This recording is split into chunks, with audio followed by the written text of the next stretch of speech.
Welcome. We're so happy to be here to hear from Dr. Vered Weiss about her exciting, interesting research on Israeli fantasy and science fiction, fantastical time, space, and the modern promised land.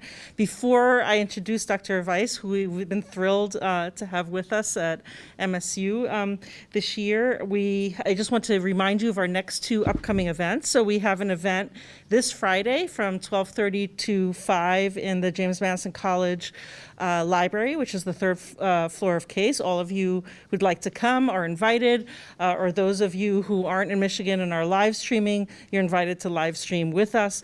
But we have our annual undergraduate research conference where students present their research, and every year we invite an alumni to give a keynote.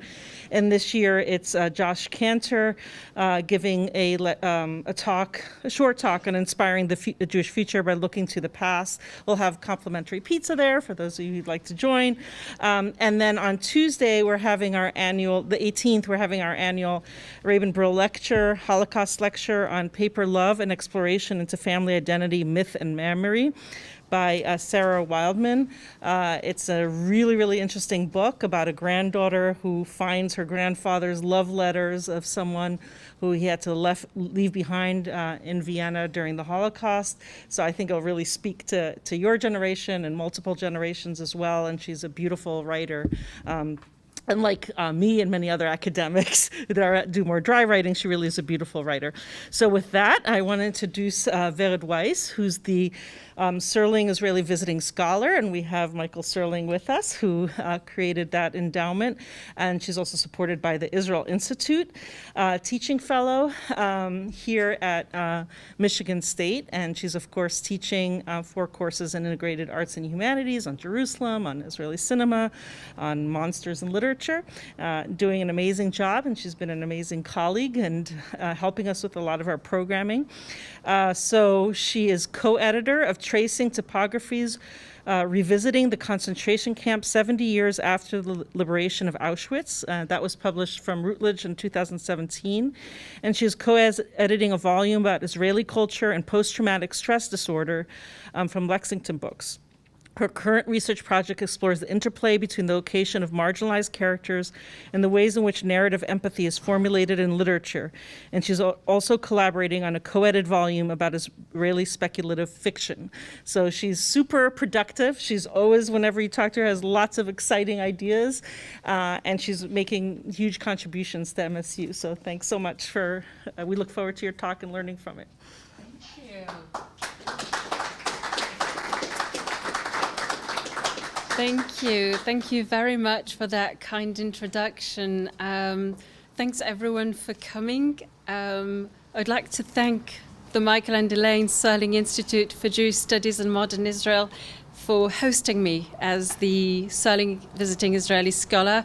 And I am thrilled. I was excited before, but I'm absolutely thrilled to have Michael Serling here with us today. I would also like to thank the Center for Integrative Arts and for Integrative Studies in the Arts and the Humanities, and of course the Israel Institute for making it possible for me to be here. So I am absolutely delighted to share some of my recent research, and today's talk is based on a chapter in the forthcoming Palgrave Handbook of Global Fantasy, which will come out next month, May 28th. And as the editors Ilana Gomel and Daniel Gurevich note, this handbook is an overview of fantasy outside the Anglo-American hegemony. So the collection spotlights fantasy literatures in India, in Australia, in Italy, Greece, Poland, Russia, China, and many other areas of Europe, Asia, and the global South. And my chapter explores Israeli fantasy and science fiction. So fantasy and science fiction as literary genres invite readers to enter an alternative or strange world. In his famous essay, Art as Technique, Viktor Shklovsky of the Russian Formalism Theoretical School outlines the concept of defamiliarization, also translated as estrangement in literature, arguing that, quote, the purpose of art is to impart the sensation of things as they are perceived and not as they are known. And his famous phrase suggests that art exists that one may recover the sensation of life. It exists to make one feel things, to make the stone stony. Now, for fantasy and science fiction to work as literary genres, the implied reader and author have to first agree that what is real and what is fantasy. So to borrow Shklovsky's example, for fantasy and science fiction to agree, the implied author and the implied reader need to first agree there is a stone and that the stone was initially stony. Now, the complications of this seemingly simple requirement within the Israeli context are twofold. First, like for all readers, 20th and 21st century quantum physics theory's confirmation render perception and representation of reality complicated. And second, the notion of Israel as the nation state of the Jewish people entails ideas about the promised land, which is a concept that seems to be taken straight out of the realms of fantasy. So concepts of time and space in Israeli science fiction and fantasy are thus inherently unstable, constantly reconfigured, negotiated, and contested. The literary time-space, or chronotope, is the focal point of the narrative. It unites the narrative inscriptions of time, space, and character or agent. So the chronotope is not only the when and where of the narrative, but the connection between time, space, and character that participates in character and plot development. In his initial formulation of the chronotope as intrinsic connectedness of temporal and spatial relationships that are artistically expressed in literature, Michael Bakhtin notes that chronotopes are significant for plot development and generic distinctions. Now, the most central and ubiquitous aspect of science fiction and fantasy chronotopes is the unique concepts of time and space. So science fiction and fantasy alternative worlds either tamper with or undermine contemporary perceptions of realistic time and space.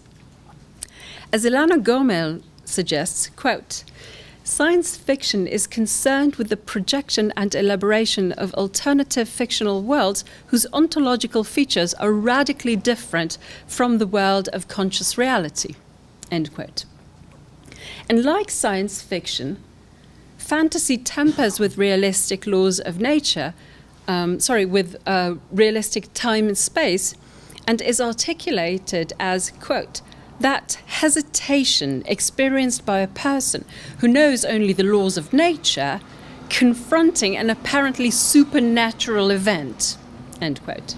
So both genres, both science fiction and fantasy, invite readers to explore and experience alternative time-space, and unlocking the text's chronotopes is key to readers' enjoyment. So if you try to read a fantasy or science fiction book as if it's a realistic book, you will not enjoy your reading. Yet Israeli time-space is already ambiguous, as the nation-state's establishment is based upon a conflation of primordial Judaic myths and modern Zionist narratives, and its current borders are constantly contended and reconfigured. In correlation, Israeli science fiction and fantasy chronotopes are nuanced. So certain productive classifications of Israeli science fiction and fantasy allow a more refined consideration of regional literature. So the following analysis outlines two main subgenres in 21st century Israeli science fiction and fantasy. The first is Judaic Israeli science fiction and fantasy, and the second is Universalist Israeli science fiction and fantasy. So Judaic Israeli science fiction and fantasy engages with Judaic traditions and formative Jewish and Israeli locations and historical events. And Universalist Israeli science fiction and fantasy refrains from engaging with any Judaic tradition or formative Israeli and Jewish Israeli locations and historical events. Now, texts that merge Judaic Israeli science fiction and fantasy and Universalist Israeli science fiction and fantasy I term them hybrid Israeli science fiction and fantasy. And these texts engage with Judaic Israeli concepts, tropes, and events in a sporadic or non-committal manner. Now, these three generic subdivisions or subgenres reflect 21st century Israeli identity's tensions between local particular concerns and transnational or transcultural issues shared by Israelis and readers worldwide. Now, the Israeli science fiction and fantasy scene is teeming. And already a decade ago, the list of science fiction and fantasy books provided in With Both Feet on the Clouds, Fantasy in Israeli Culture, which is the seminal book about Israeli science fiction and fantasy, was long and varied.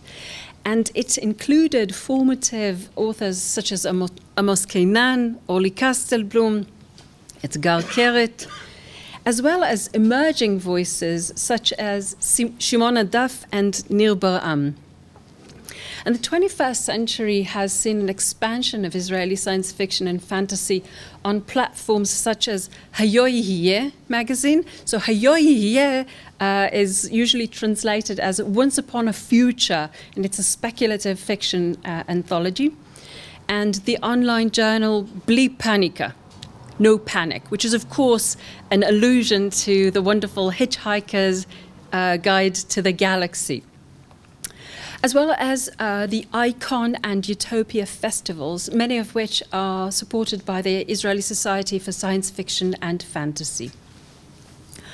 Now, focusing on 21st century Israeli science fiction and fantasy that was written in Hebrew and published in Israel, so not Jewish speculative fiction, not Jewish science fiction and fantasy more broadly, nor Israeli science fiction and fantasy that is written in other languages in Israel, focusing on science fiction and fantasy that was written in Hebrew and published in Israel. This talk undermines certain generic rubrics, and I will explore children's literature alongside young adult literature and adult literature. However, this talk does not attempt to be comprehensive. There are scores of excellent Israeli science fiction and fantasy texts. Rather, this talk highlights central trends in Israeli science fiction and fantasy. So, one of the most notable aspects in Judaic Israeli science fiction and fantasy is the text's engagement with the notion of the promised land. Now, the notion of the promised land is simultaneously known and familiar and inherently incomprehensible. It is conceptually both a place, a real place that one has to reach and attain in order to achieve prosperity, and it is also a nebulous idea about the promise of prosperity. So the Promised Land can be understood as the area that God had promised Abraham in the biblical narrative in Genesis, which entails two complications. Neither the spatial nor the conceptual notions are clear. The initial outline provides a problematic spatial reference to the location of the Promised Land, establishing eastern and western borders along the Egyptian river, presumably the Nile, and the Euphrates, but no northern or southern borders. And then, so this is in Genesis. This is in Genesis, and then the biblical text then offers a revised outline of the borders in the book of Numbers. Yet, the initial spatial problems highlight the conceptual ambiguity as well as the ethical and moral dilemmas, because the land is promised even though there are people living there, and the promise thus requires a violent expulsion or genocide of the local inhabitants. Now, the majority of the biblical narrative is anchored in the Promised Land chronotope, as every plotline and every character are propelled by the need and requirement to reach the Promised Land. Yet, even when the Israelites reach the Promised Land, and even after they conquer the land, the narrative outlines a continual strive towards another realm of promise, another level of piety that might bring them closer to divinity. Now, drawing upon a distinction between small p place and capital P place, the former, so small p place being the physical home and childhood landscape, and capital P place being the idea of the land, with its symbolic meaning and represented in cultural artifacts. Zaligurevich notes that the divine voice in the biblical narrative, quote, intervenes in the natural course of earthly wanderings from place to place and plucks it out of its ordinary meaning. To reach and attain his capital P place, Abraham must leave his lower case P place, and the notion of place is thereby radically altered, end quote. The problematic aspects of the Promised Land haunt modern Israel and Israeli identities, as modern socio-political realities seem to replicate mythical ethical dilemmas of the biblical narrative's Promised Land chronotope in Israeli realities. Now, before we continue, there are a couple of aspects of modern Jewish Israeli culture that are significant to the discussion of Israeli science fiction and fantasy. Initially, one has to be aware of the role of Zionism in Israeli culture on the one hand, and the paramount role of literature in the articulation of Zionism on the other hand. So Zionism is not only a political movement, but it is also a cultural movement, that is intricately intertwined with the Hebrew revival. The poetry and prose produced by cultural Zionists envisioned the land and language as part of a continual Judaic tradition that was reimagined into modernity.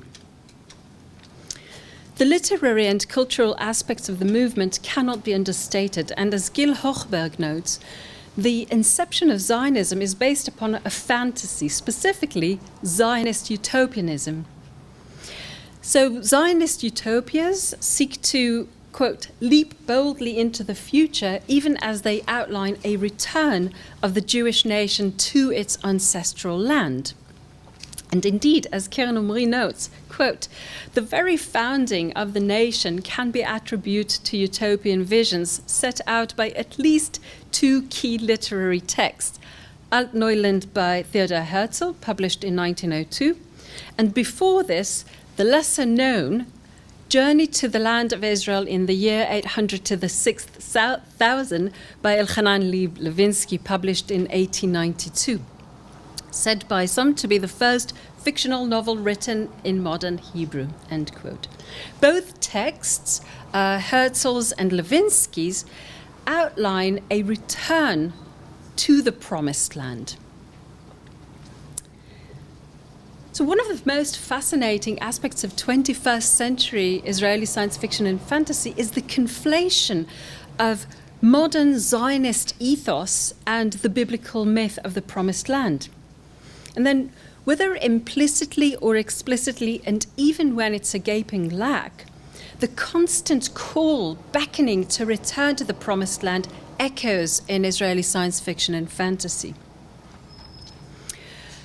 So Israeli science fiction and fantasy operates in a continual conversation with what Ilana Gomel and Vered Karti Shem Tov termed a limbotopian genre, which, quote, accesses and critiques collective narratives of history and, in doing so, attempts to go beyond outworn ideological forms and conventions. As Gomel notes, the chronotope of Israeli science fiction and fantasy is located in the space of history, specifically in the Promised Land chronotope. So, in Judaic Israeli science fiction and fantasy, the Promised Land chronotope dictates that both the plot and character development are anchored in Jewish and Israeli culture and are driven by either a need to return to the Promised Land or an attempt to escape the need to return. And there are many texts that fit into this definition of Judaic Israeli science fiction and fantasy to illustrate the main attributes of the Promised Land chronotope, as well as to show some of the diversity within this category. This section explores writers whose work is productively tethered to the Promised Land chronotope. So, an absolute trailblazer in Israeli fantasy, Hagar Yanai, has written several books, including collaborating with Ilana Gomel and Daniel Goevich on With Both Feet on the Clouds. And one of Yanai's important contributions to Israeli fantasy is the Leviathan trilogy, which is comprised of the Leviathan of Babylon, The Water Between the Worlds, and The Journey to the Heart of the Abyss. The left image is the Leviathan of Babylon. The one in the middle is The Water Between the Worlds, and the one on the right-hand side is The Journey to the Heart of the Abyss. Now, the protagonists of the trilogy, sister and brother Ella and Jonathan, meander between contemporary Israel and the ancient Babylonian Empire, where they battle the dark and mysterious forces that lurk in the abyss. And the siblings encounter demons and forge relationships with some of the local inhabitants. And the readers of the Leviathan trilogy are transported to a fantastical rendition of ancient Babylonia, which is replete with magic and is subjugated by the satraps, who are these powerful magicians and merciless rulers. Now, the specific choice of the Babylonian era as the time space in which the protagonists battle the dark forces is significant, because Babylonia functions as a synecdoche for the Babylonian exile and its paramount impact upon Jewish tradition and the metaphor of the yearning for the promised land. So the Babylonian exile is a historical event which is depicted in the Hebrew Bible as a formative, traumatic cultural event that occurred during the 6th century BCE. And this historical event engraved notions of nostalgic yearning to the promised land, whose influence resonates in contemporary Israeli culture. Reflecting a Judaic tradition of yearning to return home, Yanai's characters are nostalgic for a home that no longer exists and perhaps only ever existed as an ideal. So, in Yanai's trilogy, the Babylonian Empire is likewise a place and a state of mind, and the cure for the depression caused by the abyss in Hagar's in Yanai's novels, the abyss appears to threaten the empire, and the abyss functions as a metaphor for loss of identity. So in Yanai's novels, the cure for the abyss is, quote, a life of milk and honey. So in Yanai's novels, she offers this biblical allusion to the land of milk and honey and outlines the promised land as an idea of opulence and serenity. Yet the trilogy ends with the kids magically relocating their mother from modern Israel to ancient Babylon and establishing their home there. So the dichotomous representation of home versus Babylon is subverted, as Yanai suggests that home is where one establishes social connections and creates identities. Yanai's fantasy Babylon allows modern Israelis to continue yearning to the promised land, even while modern Israel exists in a parallel time space. Yanai's trilogy is steeped in Judaic tradition and the Promised Land chronotype. So, for example, the second book, The Water Between the Worlds, commences with an epitaph from Jeremiah. Quote, "Come with me to Babylon if you like, and I will look after you. But if you don't want to come, don't. Look, the whole country lies before you. Go wherever you please," end quote. So this is a quote from the Hebrew Bible, from Jeremiah, and the utterance in the biblical text is told by a Babylonian commander to Jeremiah the prophet. And the biblical text emphasizes that the exile is the Israelites' punishment because they sinned. And the reader of the Hebrew Bible is reminded of Jeremiah's prophecy to accept their fate and accept the Babylonian king as a divine agent. So both the biblical narrative and Yanai's text outline a yearning for the promised land as they engage with questions of free will and fate.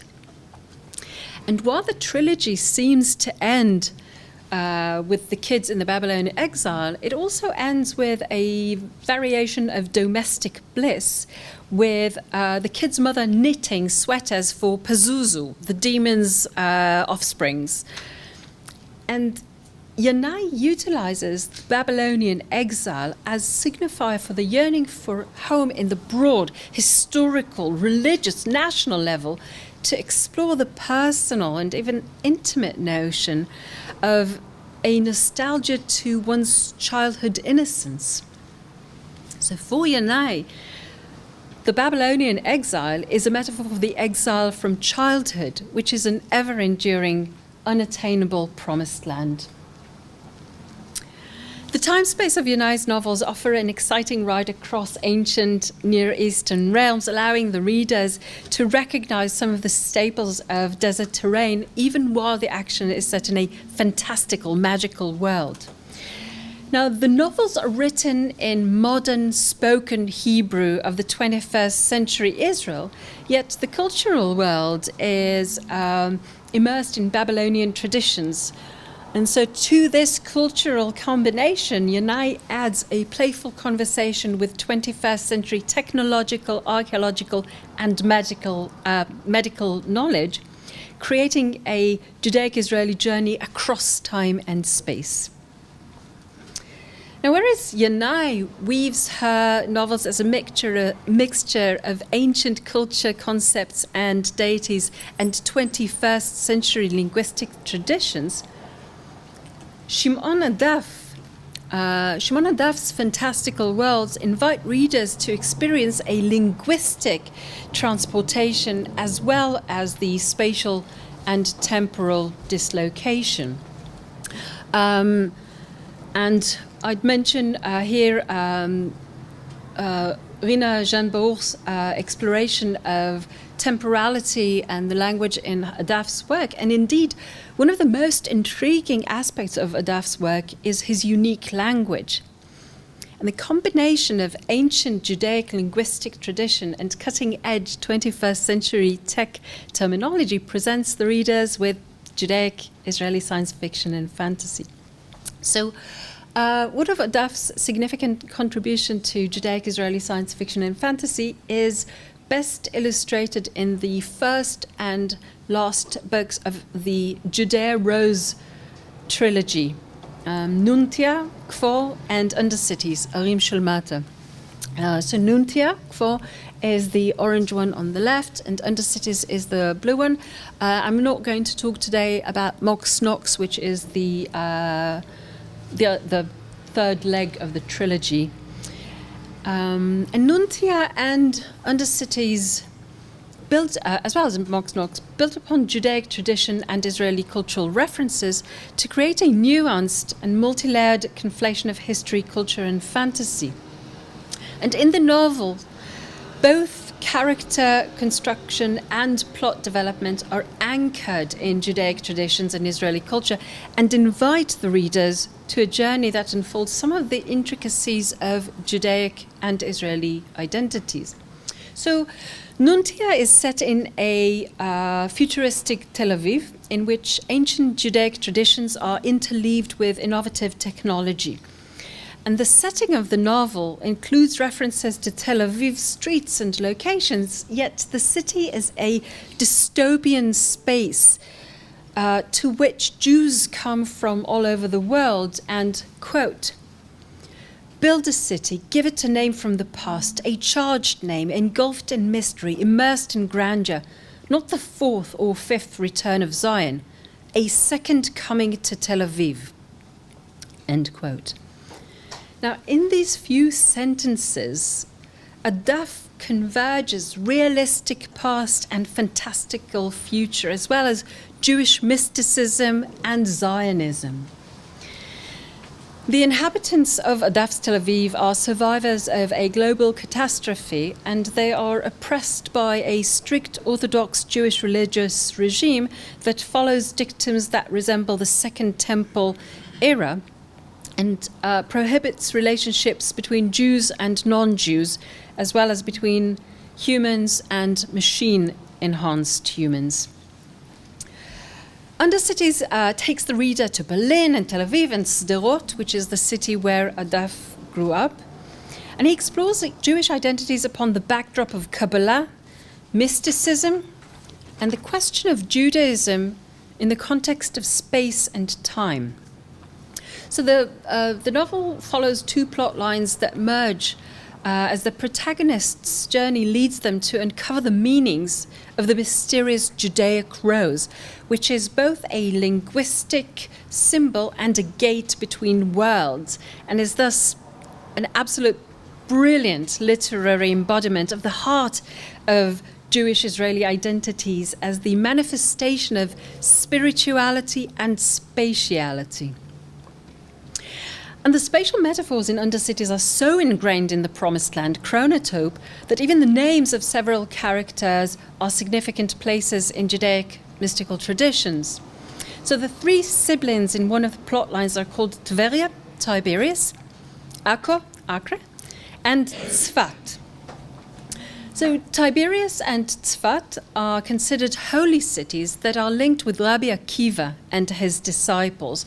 And this is significant for the trilogy's plotline that outlines an alternative, subversive Jewish sect that rejected Rabbi Akiva's path.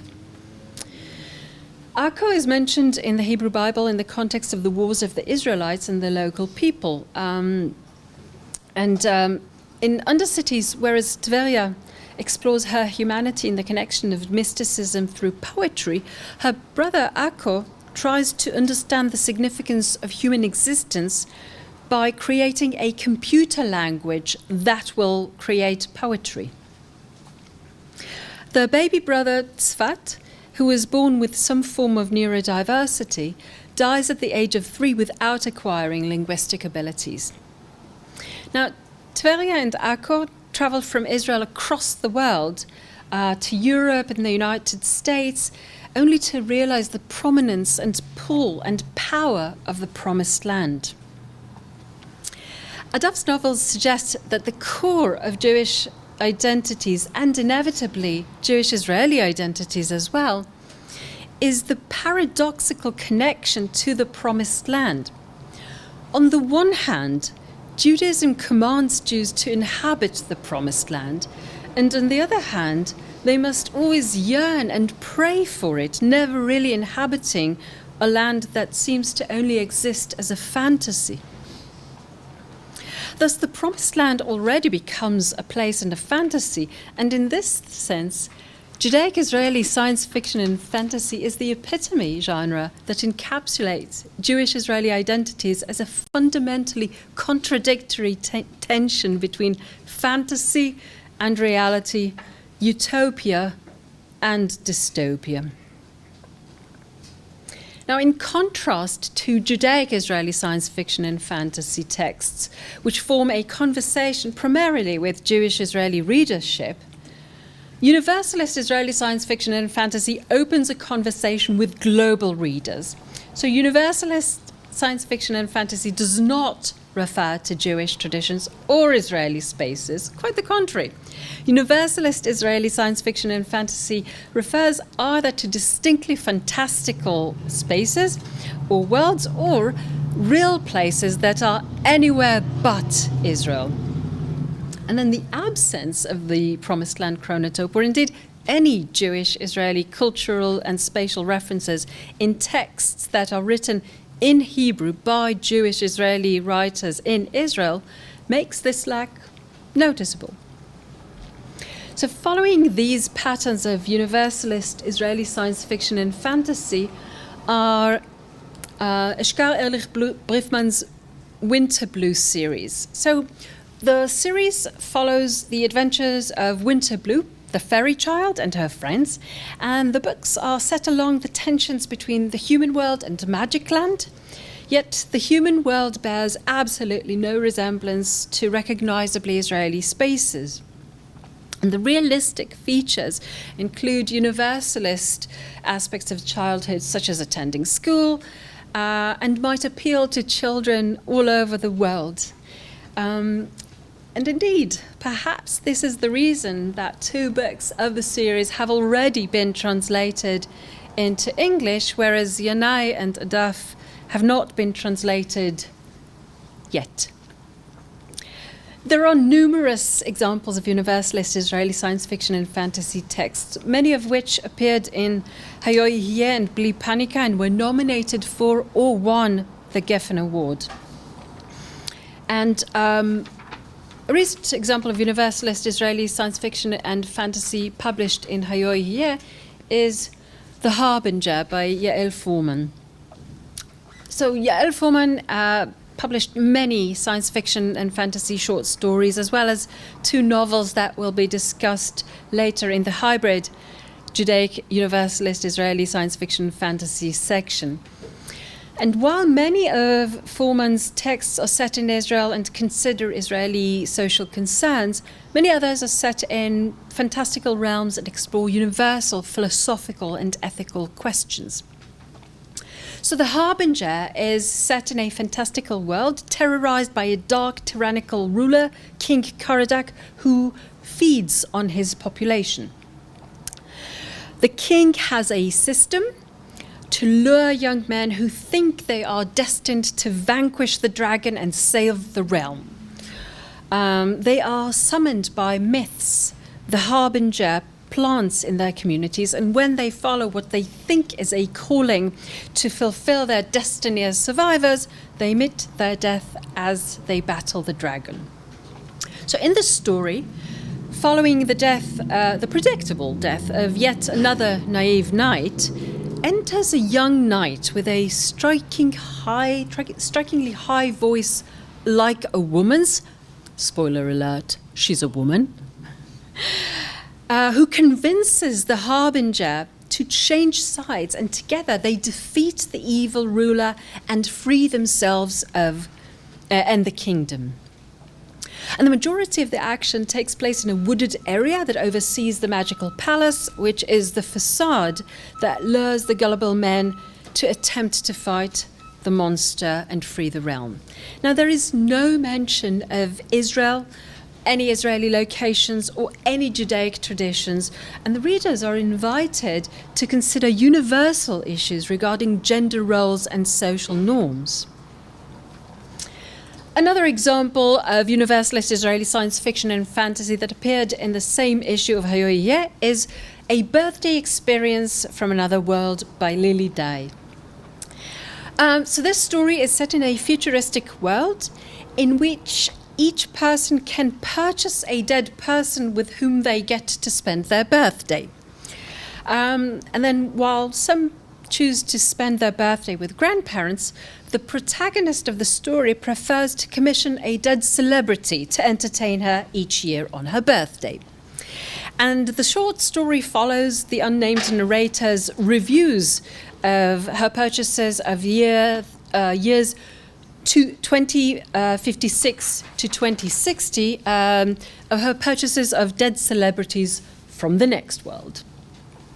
The first one she describes is Danny Kaye, who is charming, talented, and attentive and receives a raving review. The following year, she purchases Fred Astaire, who turns out to be a disappointment. Then, to compensate the dissatisfied customer, they, from the next world, offer her a 2-for-1 combo, but the protagonist is not pleased with her Laurel and Hardy deal, which was charming, but she really felt like she was intruding upon their perfect duo. Her utter disappointment with David Bowie the following year leads her to try Danny Kaye again, only this time he disappoints, not at all like his charming self. And as she wonders what happens there, she declares they lost a customer. And the story ends with her conclusion of her customer experience as disgraceful. And the short story is a humorous exploration of universalist questions regarding death, and there is nothing that connects the narrative to Israel or Judaic traditions. One of Israel's most prolific science fiction and fantasy writers, Karen Landsman, offered a short story in the same issue called Stitches and Claws, which in Hebrew is Tfarim v'Tofarim, in which Landsman explores same-sex relationships set in a futuristic world in which female technicians and multi-gendered priests worship technology and oil gods. Now, Hebrew is a heavily gendered language, not unlike Spanish. So the chair is masculine, the floor is feminine, everything is gendered. And Landsman refers to the technicians using the feminine form, thus ensuring her readers are fully aware from the onset to gender issues. And the plot of the story entails a visit to the city of Ukla, also referred to as the Needle, Hell, or Stench, in which Shachar, the technician, is required to descend to the city to obtain oil from one of the temples of worship. And so she descends to perform her task, and due to an accident in the temple, she and the priestess with whom she had a previous romantic encounter are compelled to take a long leave of absence, which they are both delighted to take.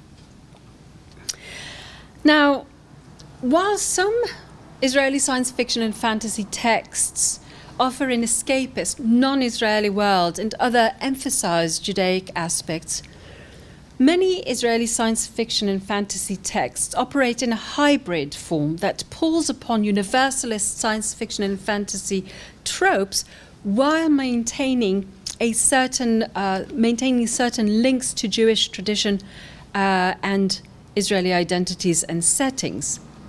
And then the global issues that hybrid Judaic and universalist Israeli science fiction and fantasy texts explore range from genetic engineering and climate change to social discrimination and inclusivity, yet they all share a certain Jewish-Israeli layer that pertains specifically to the area of the Promised Land. So, for example, whereas in Stitches and Claws, Landsman did not focus on any specific Judaic notions or refer to Israeli locations, in the Heart of the Circle, so this is a novel, and is available in English. Lanzmann employs an interesting variant of hybrid Judaic and Universalist Israeli science fiction that weaves very delicate threads of specific Israeli locations and social concerns into otherwise very universalist narratives. Now, both Stitches and Claws and The Heart of the Circle explore gender issues while focusing on class or caste-based marginalization and discrimination. So the plot of The Heart of the Circle is set in Israel, and many of the places are easily recognizable as they are set in Tel Aviv. And the explicit reference to the Rabin assassination anchors the narrative in Israeli culture. So the novel explores a society in which people with magical abilities are not only marginalized, but are segregated in a manner reminiscent of apartheid in South Africa or the Jim Crow era in the United States. And the narrative follows Reed, the empath, or moody for slang, whose abilities include manipulating other people's feelings. And the plot also includes a heroic prevention of an extremist group plan for a revolution, which occurs upon the backdrop of a passionate love affair between Reed and Lee. And Lanzmann's depiction of their romance offers an intriguing perspective of same-sex relationships, as in addition to them both being men, they are both empaths. So the novel undermines the prejudices regarding relationships between people of the same gender through the metaphor of a relationship between people with the same powers.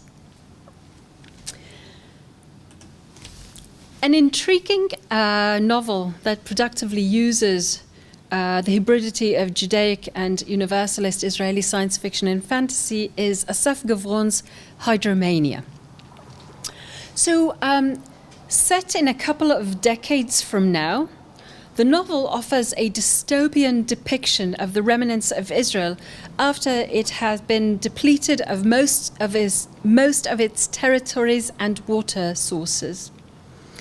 And the spatial reduction in Gavron's novel is the result of the ongoing conflict with the Palestinians, who have gained access to advanced weapons and consequently reduced Israel to Caesarea Tiberias, as well as a few other towns and villages in the area.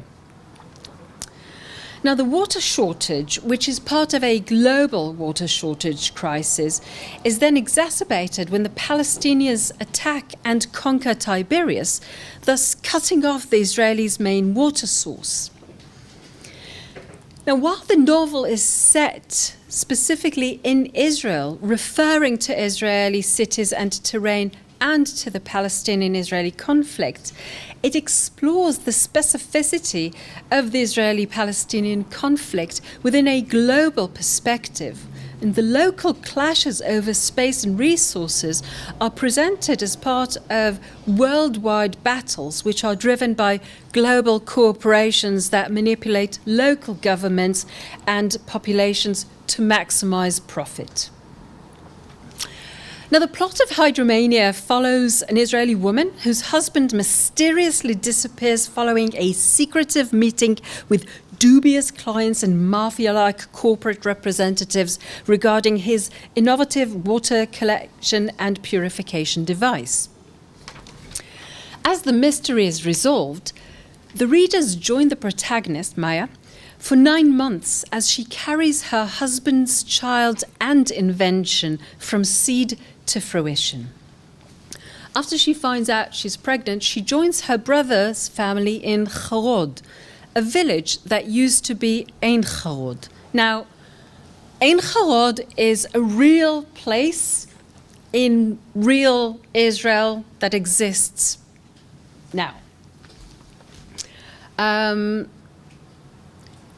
also, the minimized Harod in Gavron's novel functions as a spatial metaphor for the depleted Israel in the novel and the history of Ein Harod, the real Ein Charod, underscores the history of the real Israel, especially with regard to Zionist settlement and water resources. So Ein Charod, the real Ein Charod, the real Ein Charod was one of the main kibbutzim established in the early 1920s and is named after the nearby spring. So the fountain is called in Arabic Ein Jalut, and in Hebrew the spring of Goliath, and in Hebrew Ein Charod. And the name Charod is also mentioned in the Hebrew Bible in the context of the Israelites' battle against Midian, as Gideon selects his warriors based on whether they lap the water directly from the spring or kneel to drink.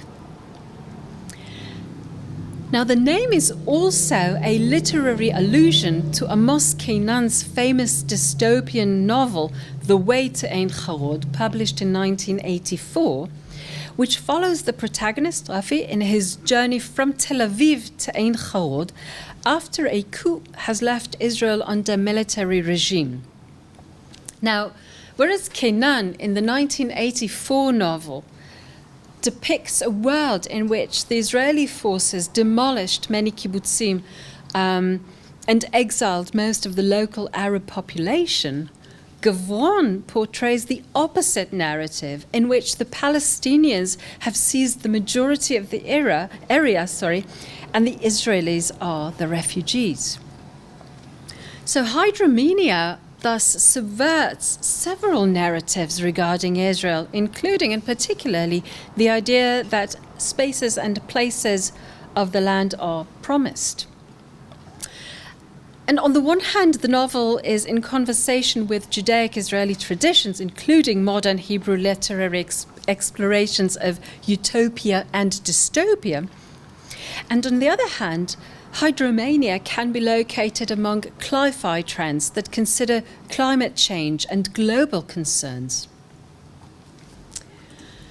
Another example of texts that explore social concerns which are not particularly Jewish Israeli are Yael Fuhrman's young adult novels, The Glass House Children and World Fragments. So The Glass House Children is the one on the left, where you see a mermaid, and the one on the right is World Fragments. Now, both World Fragments and The Glass House Children are tagged as young adult literature and explore adolescent anxieties alongside environmental and ethical concerns. And the texts are set in Israel but explore universalist issues, and the characters and plot do not revolve around Judaic notions or the Promised Land. The Glasshouse Children is set in a futuristic Israel in which genetic engineering exposes social issues such as marginalization and discrimination. And the narrative follows Shaked, a young girl whose family lives in an apartment building shared by human and merfolk. And Shaked knows merfolk language, which is sign language, so she can communicate with her best friend, Kyla, who is a mermaid. And now the friends face various challenges. For example, when Shaked's classmates mock Kyla's nudity, and when social activists pass a law that prohibits the confinement of merfolk. And while at first Shaked is really fearful for her friend in the wild, eventually she understands that freedom is paramount. World Fragments is set in a fairly realistic contemporary Israel, yet the plot follows two kids, Gil and Liron, who are sucked into a virtual reality game, which Gil had created. And then Gil and Liron find themselves trapped in the game, caught in the midst of a battle between two powerful sorceresses, and they have to complete the game in order to return home. And so the spatial shift from Israeli reality to the virtual world allows the book to merge the plot and the character development into the narrative time space. And the book outlines a narrative of return home, yet is not anchored specifically in the Promised Land chronotype. Rather, it explores broad issues regarding faith and religiosity and friendship and social norm and expectations. The final example of hybrid Judaic, Universalist and Israeli science fiction that I will give is a short story called Twins by Ilan Eshkoli. Like Fuhrman's Glass House Children, Twins explores questions regarding genetic engineering by positioning transnational questions in a local Israeli setting. Now, the short story follows the bizarre occurrence of a 7-month-old baby replicating herself. As the father, Oded, tries to figure out a way to resolve the issue, he reaches out to an old acquaintance from his army service, Yirmi. Yirmi puts him in touch with Pomeranz, who has an unclear army background and very forceful militarized presence. And when Oded refuses to let Pomeranz experiment on the babies, his wife asks whether he thinks Pomeranz is some kind of Mengele. Now, the invocation of Josef Mengele, who had experimented on people during the Holocaust, brings the already horrifying story to the brink of the unthinkable horror of Jewish history. And the replication of the babies in the story explores questions regarding genetic engineering as well as quantum physics theories. And while the story positions these universal queries in a recognizably Jewish Israeli environment that includes the shadow of the Holocaust and military involvement, neither plot nor character development are linked with notions of the Promised Land. To conclude, the generic subdivision between Judaic Israeli science fiction, Universalist Israeli science fiction and fantasy, and hybrid Judaic Universalist Israeli science fiction and fantasy highlights the distinctions between these three subgenres, as well as the overarching unifying elements. And the three kinds of Israeli science fiction and fantasy adhere to transcultural science fiction and fantasy generic ontological conventions, forging a fundamental unifying bridge between Israeli and global readers. Thank you.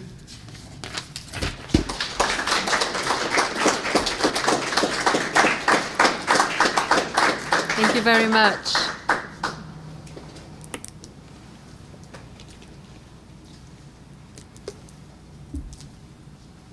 I am happy to take questions.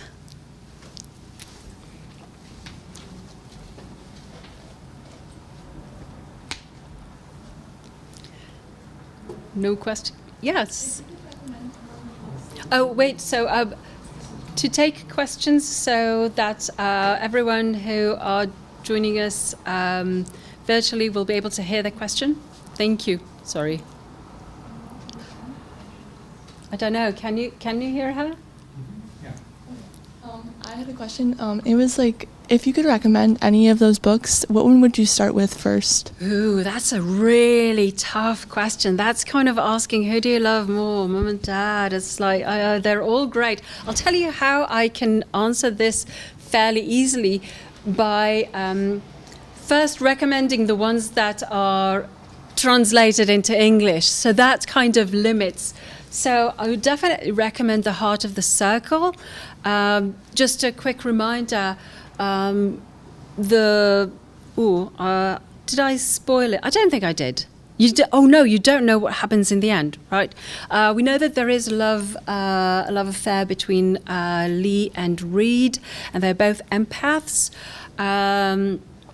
It is, I think, very engaging, and I would very warmly recommend this one. I can also recommend several short stories that were translated and that actually I teach in some of my courses. So last term, for example, we read a wonderful short story called the Gorgon, Schrodinger's Gorgon, which is a short story set in outer space. And I think already from the title, if you know anything about Gorgons, their stare in ancient Greek mythology, the Gorgon's stare would kill you. You would turn into stone if the Gorgon if you looked at the Gorgon.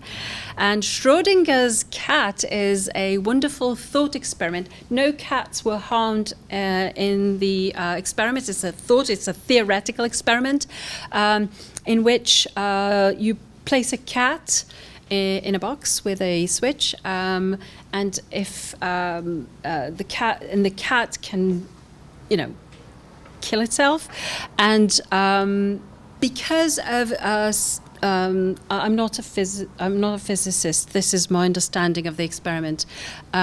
Because of quantum mechanics physics, theoretically, certain theories suggest that the cat is simultaneously alive and dead until you can actually open the box and confirm. So it has to do, Schrodinger's cat experiment has to do with the effect of our perception upon our reality. Whether you look at a certain particle, if you test it as a wave, or if you test it as... So those of you who study physics are nodding at me. Obviously, I'm saying, yeah, I've got it right. So it has to do with the way that our perception of things alter reality. So Schrodinger's Gorgon, I can recommend that. We also read Sea of Salt by Ilana Gomel, who was our guest here last term. And she writes wonderful Israeli science fiction and fantasy. So we read Sea of Salt, which is a short story. She's written several novels. I think one of my favorite of her novels is called Black House. I can recommend literally all of her texts. So Ilana Gomel. I can go on, but I will stop here because, as I said at the beginning, there are scores of excellent texts. I will be very happy to provide the actual texts to anyone who is interested, which is one of the reasons that I provided my email here. If anyone is interested in reading Israeli science fiction and fantasy, please do not hesitate. Send me an email and I would be very, very happy to send at least 2 short stories to pique your interest. Yeah. It seems like Shadow and Bones is very popular now, and I don't know if you've had a chance to read it or see it, but I believe an Israeli American wrote it in this. Oh, sorry. I don't think I know the text. Have any of you seen Shadow and Bones? Or yeah, so I think I know our daughter is watching it, and I think it's a more popular thing, and I think it's written by an Israeli American or someone who came here when they were young, and I was just curious if you had read or whether there are any aspects of Israeli kind of context or culture that you see in there, even though it's speaking to a more universal world, I think. But I'm afraid I haven't seen the show. It's a TV show. Is it on Netflix or what is it on? It's a trilogy of books that's being adapted. Yeah. It's on Right, it's on Netflix and it's Right. a trilogy. Yeah. Okay. Well. No. Okay. That's definitely something for me to look into. Thank you. I have a question about audience. So naturally, if an Israeli author writes for an Israeli audience, there are limits to numbers, right? So there's no comparison between how many books a typical successful Israeli author publishes within Israel in comparison with a typical American author writing to an American audience. And people do have to make a living. So when you probably have conversations with some of these authors, does this issue of audience and whether their books are interesting at all to an international audience, meaning that there's a reason to translate it, and maybe other publishing houses that are outside of Israel would be interested in publishing this. Is this something that Israeli authors are concerned about at all? Thank you. That's a very good question, and it varies. I know that some of the authors, when I say, I spoke with Ishkar. Let me just pull up the text. So I communicated with Ishkar, and she many times when she's interviewed, people say, "Oh, were you writing it specifically so it will be translatable?" And she says, "No, I wrote it because that's what I wanted to write." And conversely, if we think about something like Shimon Adaf, so Shimon Adaf is also he's a very prolific and very he's a fascinating poet. And I tried to translate 2 lines, and it was really, really difficult.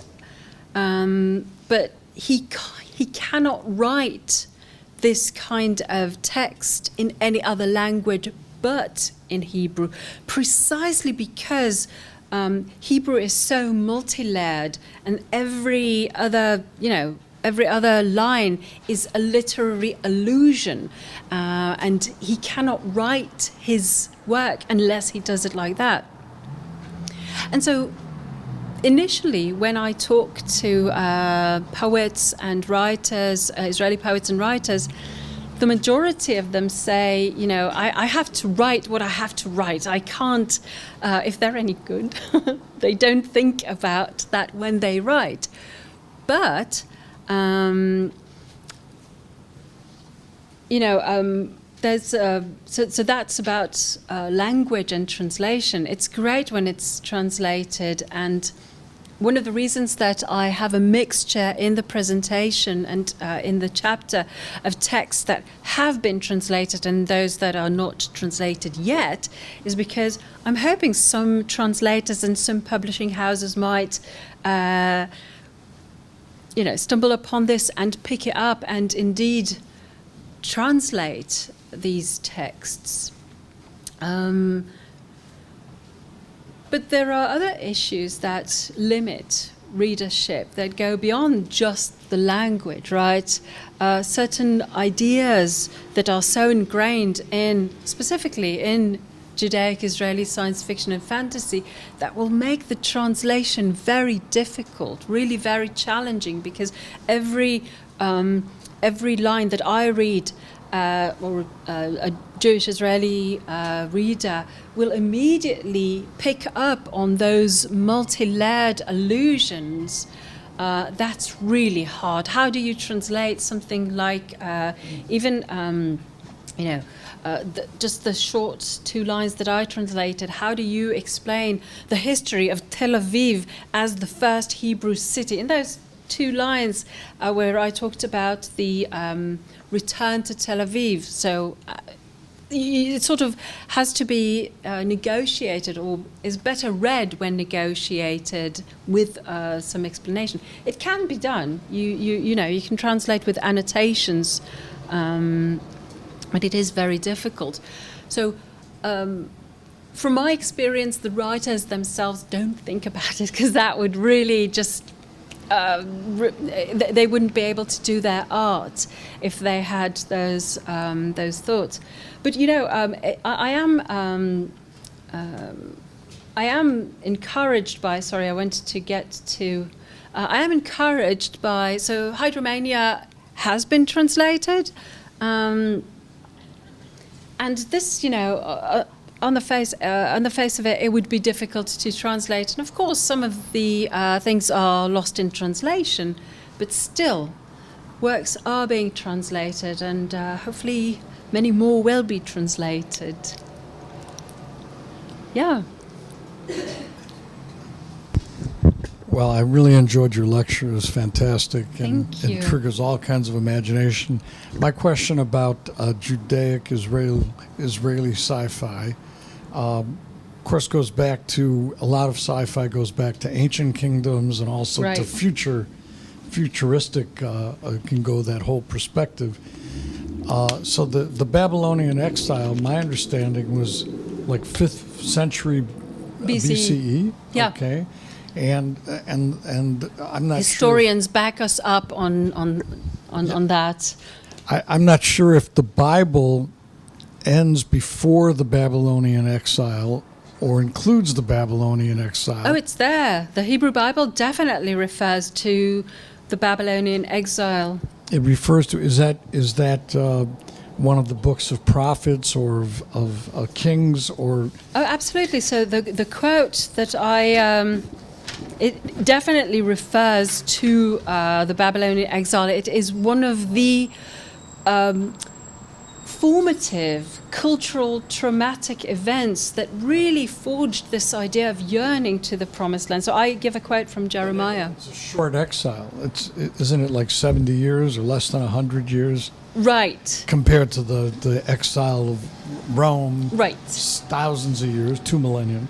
Right. So, because I wasn't sure if the Bible prophesized the Babylonian exile or was written after it. That was my question. So the short answer is both, right? So the biblical narrative presents the prophecy, right? So Jeremiah offers the prophecy of the exile, and then the biblical narrative confirms whether it was actually written before or after. I will allow the historians and archaeologists to debate about that. But so I read the biblical text and any scriptures as a cultural artifact, and so as far as I'm concerned, the text both prophesies it and then confirms it as an act, a divine act, as retribution for the Israelites' sin. That's how the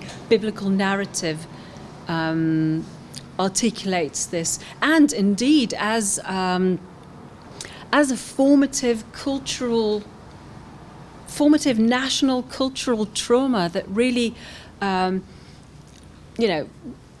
forms this yearning for the return to the Promised Land, which later will, of course, evolve into Zionism. Thank you for that. Oh, thank you.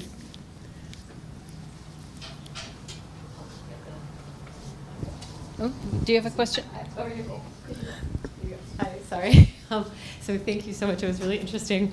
Really, really interesting. I'm not a sci-fi or fantasy person, but I know like a little bit from my husband who is. And so I'm curious how much the Universalists, so this is kind of a piggyback on Yore's question about, but it's not about translation. It's more about who people, and it's more about audience in the question of, so like the Universalist that you mentioned, the story where they can talk to celebrities. They can have celebrities. About the experience from another world. Right. And they're all American celebrities. Yep. None of them are Israeli celebrities. Absolutely. And so, and also, this is also thinking about like the one that was Landsman about the people who are empaths that all have special powers that are segregated. Sounds exactly like X-Men, right? Yep. And so are Universalists more in conversation with American science fiction producers and genres and materials, and or are Jewish science fiction and fantasy writers more in touch with diaspora Jews all over the world, maybe? So, thank you. So, this generic subdivision is my generic subdivision. The authors themselves do not identify as Universalist writers, Judaic writers. This is where the literary critic comes and, plays around with generic rubrics. And it was important for me to show that some writers write, they write Judaic Israeli science fiction, and then they write Universalist science fiction. So they do not have an allegiance to any genre. Again, they write whatever works. But it is fundamentally clear that all of these writers are in conversation with universalist science fiction and fantasy tropes and trends. And, if you look at the history of science fiction and fantasy in Israel, on the one hand, you can trace it back to, detective novels and Chassamba stories, as well as, and we haven't even started talking about graphic novels, and these texts were always in conversation because the people who wrote them read. Whether they read Arthur Conan Doyle and kind of wrote detective novels that were similar, or whether they read, various graphic novels, comic, and then worked with that genre, they were in conversation, and they are in conversation. And I don't want to outline the entire history of science fiction and fantasy Israel, but I think there are certain important moments. For example, in the 1990s, with the huge, massive immigration of people from the formerly known as the USSR immigrated. We're talking about 1.5 million people immigrated to Israel and brought with them a very rich culture of science fiction and fantasy, Russian, Ukraine, what used to be known as the USSR. And so that really boosted the local scene. There are interesting conversations with that tradition, and definitely the Anglo-American traditions, of course, both in literature and cinema, are present in, I think in all the texts, even the ones that are Judaic Israeli science fiction and fantasy. They use all kinds of, for example, in the Adaf's trilogy, there are scenes where the protagonist tries to work with certain genetic aspects, and it looks just like if you've seen Minority Report. With it, the scene is, anyone who has seen that really recognizes it, that it's present in the text. And there are so many of these connections. I think, one of the interesting things about Israeli science fiction and fantasy broadly is that it is simultaneously universal, right? We're talking about, even here, we're talking about siblings and the relationship. That's a universal question. And some of the texts are really steeped in Judaic tradition or Israeli landscape. And there's always this, I think, very interesting and productive tension, how much of that is in the text. So I think the readers, for sure, the readers of the text are in conversation with world literature, especially now when everything is so accessible and so handy. We all read as much as we can from everywhere. And I think it's a very productive conversation. I thought we had a question here. No?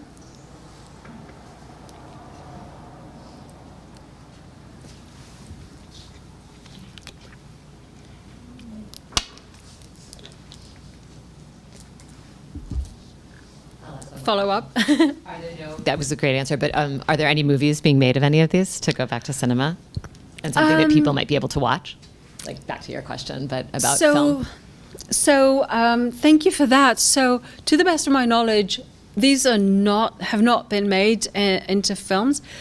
But so I focused on literature for this talk. But as my students know,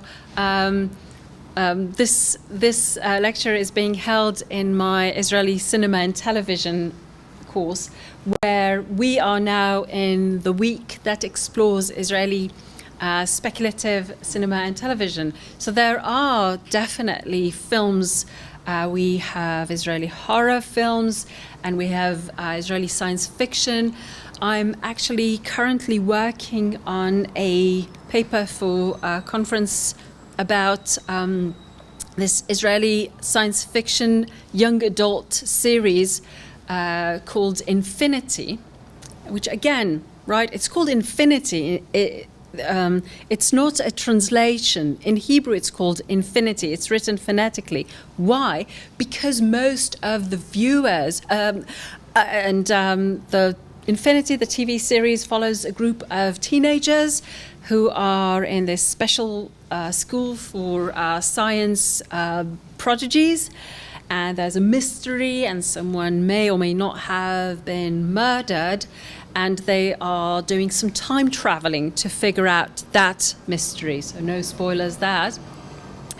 And that TV series, for example, is called Infinity in Hebrew because the makers know that the viewers are in conversation with Anglo-American culture. So when they talk about it, they can talk about Infinity, the series, and they don't have to talk about Ein Sof, which is Hebrew for infinity. Yeah. Does it deal with space travel, or interplanetary travel? Sorry. My question is, does any Israeli sci-fi deal with space or interplanetary travel, or like 2000: A Space Odyssey, things of that nature? Yes. So there are, Karen Omri offered a generic division of Israeli, so she focused on science fiction, and there is Israeli Hebrew science fiction about aliens, about space travel. There are alternative histories. Each and every genre that we find in world science fiction and fantasy, we have it in Hebrew, and many times it does get this added value of Judaic Israeli science fiction and fantasy, but many times it's just interplanetary travel.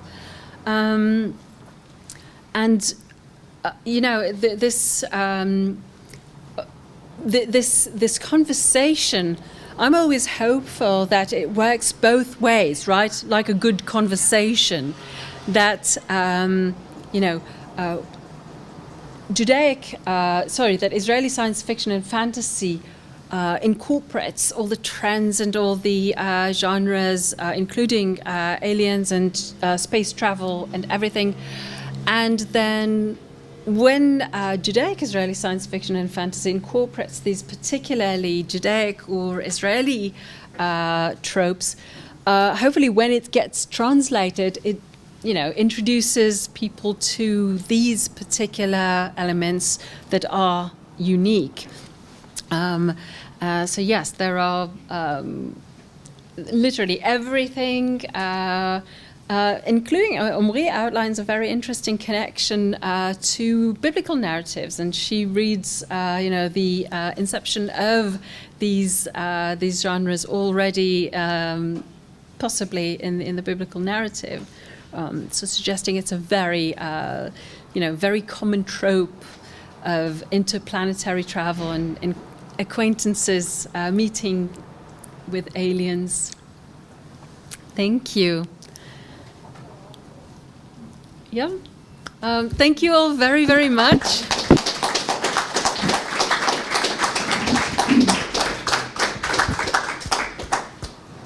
All Oh, thank you. So hope you enjoyed it. I know that a lot of you have to dash to the next class. Stay safe, be well, and I will see you on Thursday.